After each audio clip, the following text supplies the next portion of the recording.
My grandfather grew tomatoes every single year for as long as I can remember, and his plants always looked different from everybody else's in the neighborhood. They were cleaner, more open, and come midsummer they were absolutely loaded with fruit, while other folks' plants looked like a tangled mess of leaves with a few tomatoes hiding somewhere inside. People used to walk by his garden and ask him what variety he was growing or what kind of fertilizer he was using, and he would just smile and say it was not about the variety or the fertilizer. It was about how he took care of the plant once it was in the ground. What he meant was pruning, and I am going to be straight with you.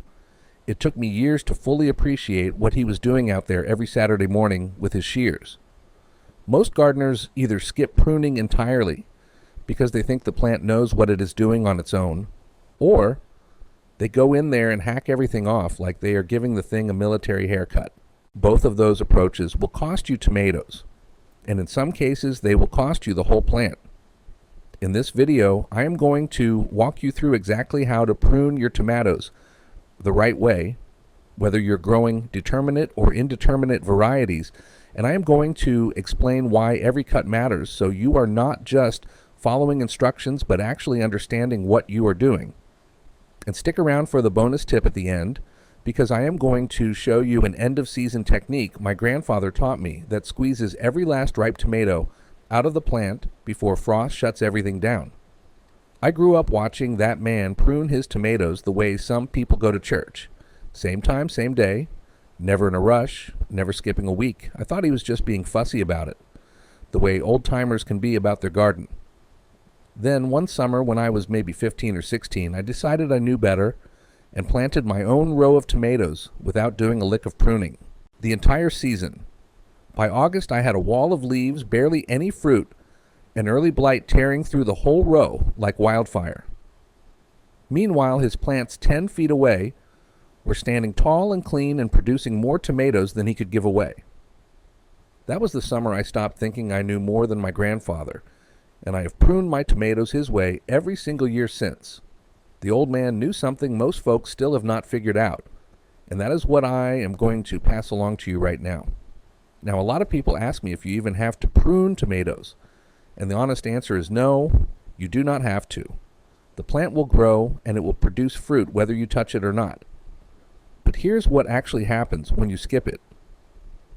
All those leaves on the inside of the plant that are not getting any sunlight are basically just dead weight.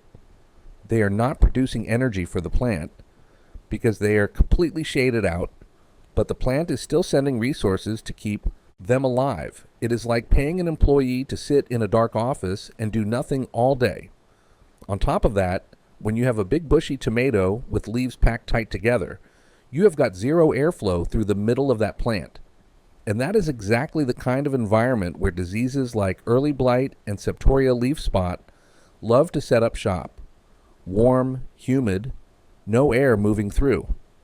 I have seen entire crops wiped out by early blight that could have been prevented with some basic pruning to open the plant up. And the other thing is those low leaves dragging on the soil.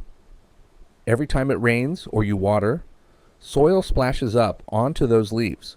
And that is one of the main ways fungal diseases get started. So when I tell you pruning matters, I am not being dramatic. It is one of the single most important things you can do for your tomato plants, plain and simple. Before you make a single cut, though, you need to know what kind of tomato you're growing, because the pruning strategy is completely different depending on whether you have a determinate or an indeterminate variety. This is where a lot of folks go wrong. They watch one pruning video, go out to the garden, and do the same thing to every plant regardless of type, and then they wonder why half their plants did great and the other half barely produced anything. Determinate tomatoes are the ones that grow to a set height, usually around 4 to 5 feet tall, and then they stop. The final bud at the very top of the plant is a flower bud, so once it reaches that point, it is done growing upward. The fruit on a determinate variety tends to ripen right around the same time, which makes them fantastic if you are in a shorter growing season, or if you want a big batch of tomatoes all at once for canning or sauce making. They are also more compact, so if you are working with raised beds or containers, or just do not have a ton of space, determinates are a solid choice. Now, indeterminate tomatoes are a whole different animal. These are the ones that just keep going and going until the weather finally kills them off. If you are in a warmer climate, I am talking zone 8, 9, 10, an indeterminate tomato can produce well into November, and I have even seen folks overwinter them in zone 10, which is something most people do not think is possible. The trade-off is that they need a lot more management and a lot more vertical space. And then you have got your dwarf indeterminate varieties, which have been bred to stay compact, but technically they are still indeterminate. For pruning purposes, though, I treat those like determinates, and I would recommend you do the same. Now, before you start cutting anything, you need to understand the basic anatomy of what you are looking at. And I promise this is simpler than it sounds. You have got your main stem running straight up the middle of the plant. That is your main leader, and it is the backbone of the whole operation. Coming off that main stem, you have got your sun leaves, which are just regular leaves doing their job, soaking up sunlight and turning it into energy for the plant. Then you have got your flower buds, which of course are what turn into your actual tomatoes. So far, pretty straightforward. But here's the piece that trips people up, and it is the most important thing to understand when it comes to pruning. If you look at where a leaf meets the main stem, right in that little crook at about a 45-degree angle, you will sometimes see a new shoot starting to grow. That new shoot is called a sucker, and it is basically trying to become its own little plant. It will grow its own leaves, its own flower buds, and if you let it go long enough, its own suckers off of those. It is like a plant within a plant, and if you do not manage them, your tomato turns into an overgrown jungle in a hurry. Now here's something I wish someone had told me the first time I pruned tomatoes. Before you cut anything, make sure you have actually identified a sucker and not the main leader. Follow the stem upward past the shoot in question, and if you see another leaf node and another flower cluster above it, then what you are looking at, growing out of that crook, is a sucker. I made that mistake once when I was young, cut off what I thought was a sucker on a beautiful Cherokee purple, and it turned out I had just topped the main stem of the plant. My grandfather saw what I did and just shook his head. He did not have to say a word. I never made that mistake again. All right, let us start with determinate tomatoes because they are the easier of the two and a great place to build your confidence. The rule with determinates is simple. Find the first flower bud on the plant and remove every sucker below that point. That is it. Everything above that first flower bud, you leave alone completely. If you start pruning above the first flower cluster on a determinate tomato, you're literally removing fruit from your harvest, and there is no good reason to do that. Below that first flower bud, though, any suckers that are growing are just pulling energy away from the productive part of the plant, so those need to go. While you're down there, take a look at any leaves that are touching the ground or close to it. If they are dragging in the dirt or look like they are starting to show any signs of stress or disease, go ahead and clip those off too. You are just cleaning up the bottom of the plant so it is tidy and the foliage is up off the soil where it belongs. Now, if the suckers are still young and small, and by small I mean just an inch or two, you can pinch them right off with your thumb and forefinger. That actually causes less damage to the plant than cutting with shears because the wound is smaller and heals faster. But if you let a sucker get bigger than that, and they can get big in a hurry if you're not paying attention, then you want to come through with a clean pair of pruning shears. And I do mean clean. Sterilize those shears before you start and between plants. A quick dip in rubbing alcohol or a 10% bleach solution does the job. I have seen people spread disease from one plant to the next on dirty shears, and it is one of the easiest problems to avoid. If you're getting something out of this so far, go ahead and hit that subscribe button. I put out new videos every week with honest, no-nonsense gardening advice. It is free, and it means you will not miss the next one. All right, let us get back to it. Now, indeterminate tomatoes are where things get a lot more interesting and where you have real decisions to make. Because an indeterminate just keeps growing, every single sucker on that plant has the potential to become a full-blown stem that produces leaves, flowers, and fruit. The question is, how many of those do you actually want? You can prune every sucker off and run a single leader, which means one main stem producing all the flower clusters and all the fruit. You can let one sucker grow out and have a double leader, or go to 3, maybe even 4. I personally would not go past 4 leaders on an indeterminate tomato, because at that point you are basically not pruning at all, and the plant is going to get out of control on you. My preference, and this is just my honest opinion after doing this my whole life, is a double or triple leader, depending on the variety and how much space I have. You get more production than a single leader without the plant turning into a tangled mess.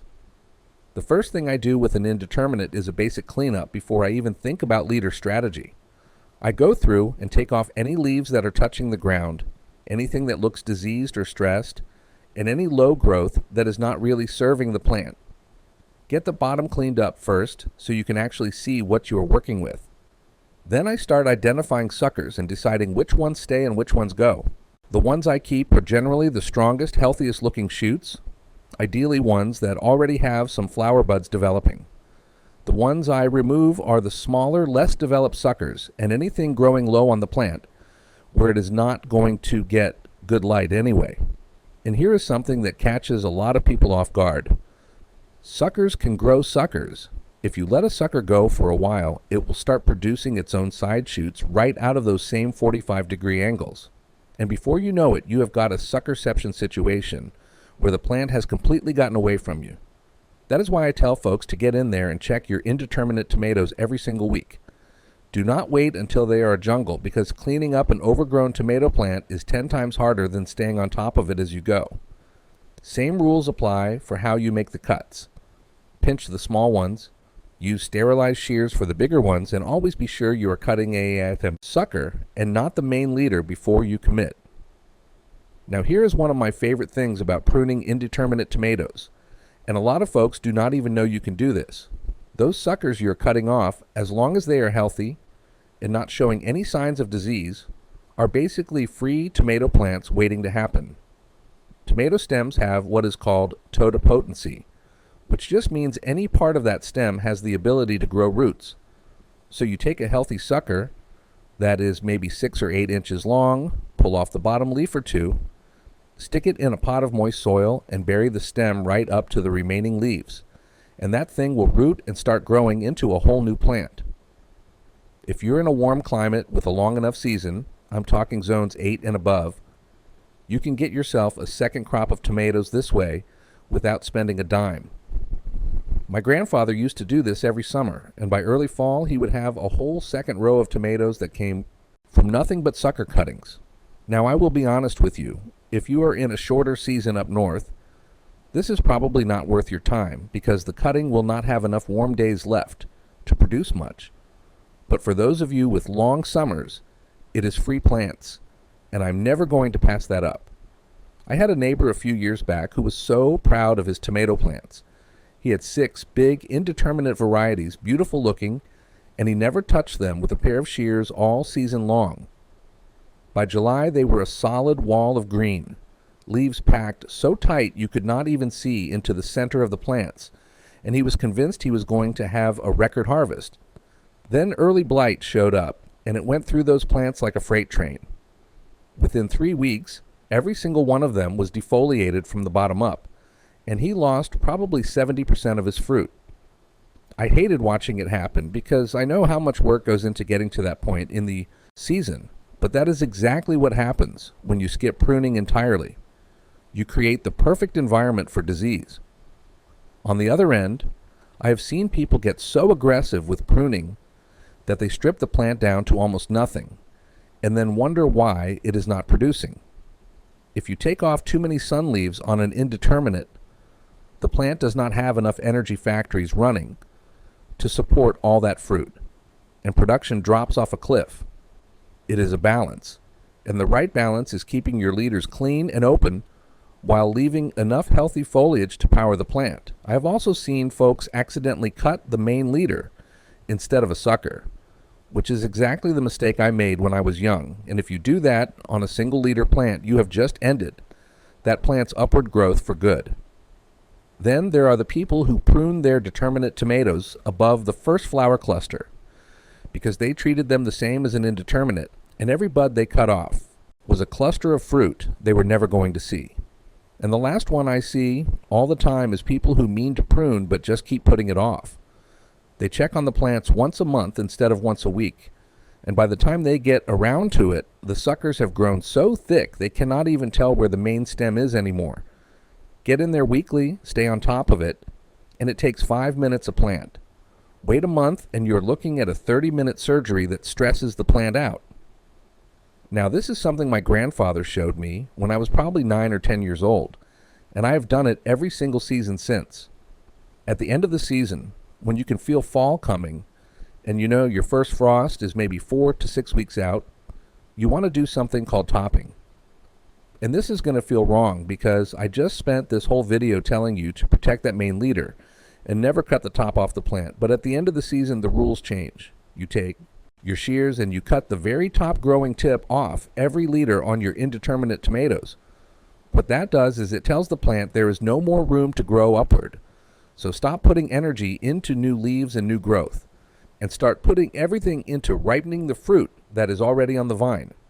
My grandfather used to say the plant does not know winter is coming, so you have got to be the one to tell it.